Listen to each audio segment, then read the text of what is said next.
Assalamualaikum warahmatullahi wabarakatuh. Nama saya Era, NIM 112202660, kelas 11 3A 30.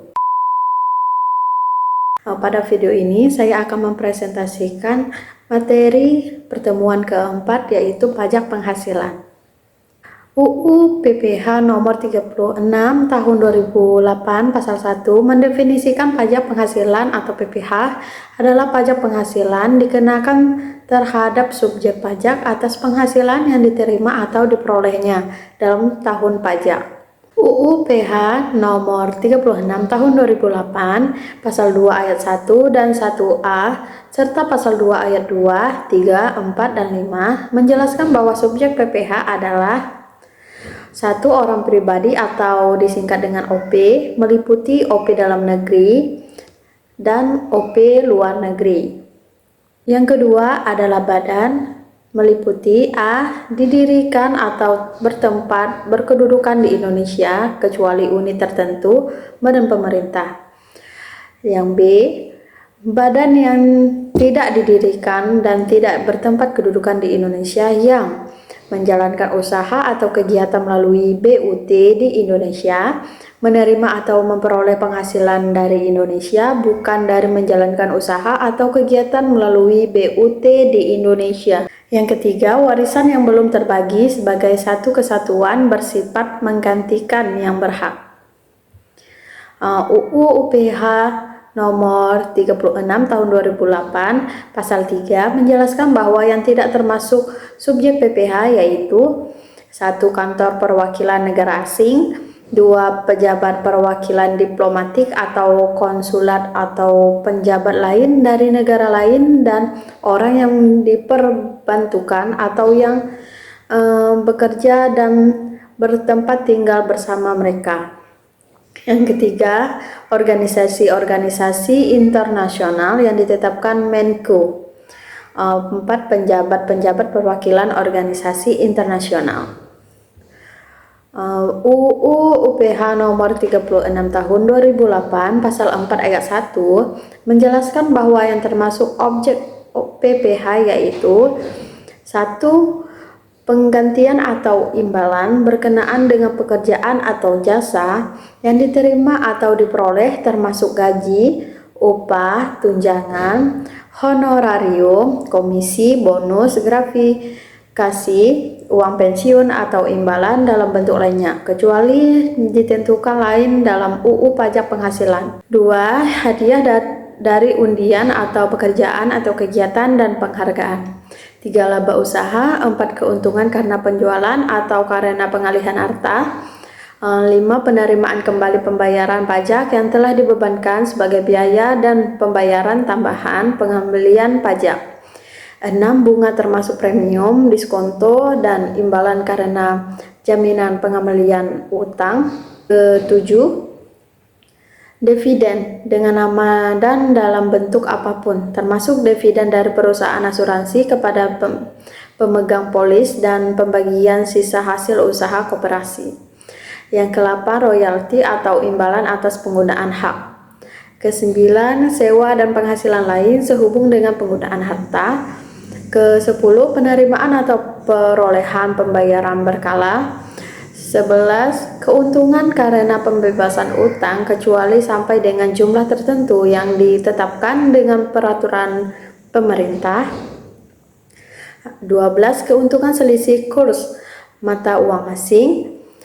Ke-13. Selisih lebih karena penilaian kembali aktiva. 14. Premi asuransi. 15. Iuran yang diterima atau diperoleh perkumpulan dari anggotanya yang terdiri dari wajib pajak yang menjalankan usaha atau pekerja bebas. Ke-16. Tambahan kekayaan neto yang berasal dari penghasilan yang belum dikenakan pajak. 17. Penghasilan dari usaha berbasis syariah. 18. Imbalan bunga sebagaimana dimaksud dalam undang-undang yang mengatur mengenai ketentuan umum dan tata cara perpajakan. Dan ke-19 yaitu surplus Bank Indonesia. UU PH nomor 36 tahun 2008 pasal 4 ayat 3 menjelaskan bahwa yang tidak termasuk objek PPH yaitu 1. Bantuan atau sumbangan. Yang kedua harta hibahan. 3. Warisan. 4. Harta. 5. Penggantian atau imbalan. Yang keenam dividen. 7. Iuran yang diterima. 8. Penghasilan dari modal yang ditanamkan oleh dana pensiun. 9. Bagian laba yang diterima atau diperoleh anggota dari perseroan komanditer. Ke-10. Penghasilan yang diterima atau diperoleh perusahaan modal Ventura. 11. Beasiswa. 12. Sisa lebih yang diterima atau diperoleh badan atau lembaga nirlaba yang bergerak dalam bidang pendidikan. Ke-13 yaitu bantuan atau santunan yang dibayarkan oleh Badan Penyelenggara Jaminan Sosial kepada WPTTT. PPh pasal 21 adalah pajak atas penghasilan berupa gaji, upah, honorarium, tunjangan, dan pembayaran lain dengan aman dan dalam bentuk apapun sehubung dengan pekerjaan atau jabatan, jasa, dan kegiatan yang dilakukan oleh orang pribadi subjek pajak dalam negeri. Memotong PPh pasal 21 yaitu pemberi kerja, 2. Bendahara atau pemegang kas pemerintah, 3. Dana pensiun, badan penyelenggara jaminan sosial tenaga kerja, dan badan-badan lainnya, 4. Orang pribadi yang melakukan kegiatan usaha atau pekerja bebas, serta badan yang melakukan pembayaran sehubung dengan penyerahan jasa. Yang kelima, penyelenggara kegiatan. Objek PPh pasal 21 yaitu 1. Penghasil pegawai tetap, 2. Penghasil penerima pensiun secara teratur, 3. Uang pesangon, 4. Penghasilan pegawai tidak tetap atau tak lepas, 5. Imbalan kepada bukan pegawai, 6. Imbalan kepada peserta kegiatan, 7. Imbalan kepada hewan, komisaris, atau pengawas yang bukan merupakan pegawai tetap pada perusahaan yang sama. Yang ke-8, jasa produksi, tantiem, grafikasi, bonus, dan imbalan lain kepada mantan pegawai, penarikan dana pensiun atau pegawai. 10. Natura atau kenikmatan dari WP PPh final dan WP norma perhitungan khusus. Perhitungan PPh pasal 21 pegawai tetap atau penerima pensiun seperti gambar di samping. Dari penghasilan bruto dikurang pengurangan penghasilan neto atau setahun disetahunkan, dikurangi PTKP, habis itu PKP, dikenakan tarif UU HPP. Penghasilan bruto pegawai tetap meliputi gaji, tunjangan, dan premi asuransi yang dibayar pemberi kerja. Penghasilan bruto penerima pensiun berupa uang pensiun berkala. Pengurangan penghasilan bruto meliputi 1. Biaya jabatan 5% dari penghasilan bruto maksimal 6 juta per tahun atau 500.000 per bulan untuk pegangan tetap. Untuk pegawai tetap.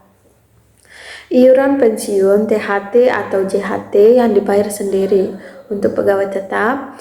3. Biaya pensiun 5% dengan perhitungan bruto maksimal 2.400.000 per tahun atau 200.000 per bulan untuk penerima pensiun. 4. PTKP meliputi untuk diri wajib pajak yaitu 54 juta. Tambahan untuk WP status kawin yaitu 4.500.000. Yang C. Tambahan untuk istri yang penghasilannya digabung dengan suami yaitu 54 juta. Yang D. Tambahan untuk setiap anggota keluarga sedarah semenda dalam garis keturunan lurus serta anak angkat yang menjadi tanggungan sepenuhnya maksimal 3 orang 4.500.000. Tarif lama PPh mengacu pada pasal 17 ayat 1 sebagai berikut. 1. WP dengan penghasilan tahunan sampai dengan 50 juta adalah 5%. WP dengan penghasilan tahunan di atas 50 juta sampai 250 juta adalah 15%. WP dengan penghasilan tahun di atas 250 juta sampai 500 juta adalah 25%. WP dengan penghasilan tahunan di atas 500 juta adalah 30%. Perhitungan PPh pasal 21 pegawai tidak tetap atau tenaga kerja lepas atau bukan pegawai.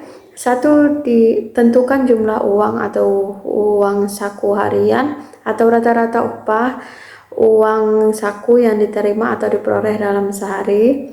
2. Dalam hal upah atau uang saku harian atau rata-rata upah atau uang saku harian belum melebihi 450.000 dalam jumlah kumulatif yang diterima atau diperoleh dalam bulan kalender yang bersangkutan belum melebihi 4.500.000, maka tidak ada PPh 21 yang harus dipotong. 3. Dalam hal upah atau uang saku harian atau rata-rata upah atau uang saku harian telah melebihi 450.000 dan sepanjang jumlah kumulatif yang diterima atau diperoleh dalam bulan kalender belum melebihi 4.500.000, maka PPh pasal 21 yang harus dipotong adalah sebesar upah atau uang saku harian atau rata-rata upah uang saku harian setelah dikurangi 450 dikalikan 5%. 4. Dalam hal jumlah upah kumulatif yang diterima atau diperoleh dalam bulan kalender telah melebihi 4.500.000 dan dikurang dari 10.200.000, maka PPh pasal 21 yang harus dipotong adalah sebesar upah atau uang saku harian atau rata-rata upah atau uang saku harian setelah dikurang PTKP sehari dikalikan 5%. Yang kelima, dalam hal jumlah upah kumulatif yang diterima atau diperoleh dalam 1 bulan kalender telah melebihi 10.200.000, maka PPh pasal 21 dihitung dengan menerapkan tarif pajak 17 ayat 1 huruf A UU PPh atas jumlah upah bruto dalam 1 bulan yang disetahunkan setelah dikurang PTKP dan PPh pasal 21 yang harus dipotong adalah sebesar PPh pasal 21 hasil perhitungan tersebut dibagi 12. Sekian dari video saya. Wassalamualaikum warahmatullahi wabarakatuh.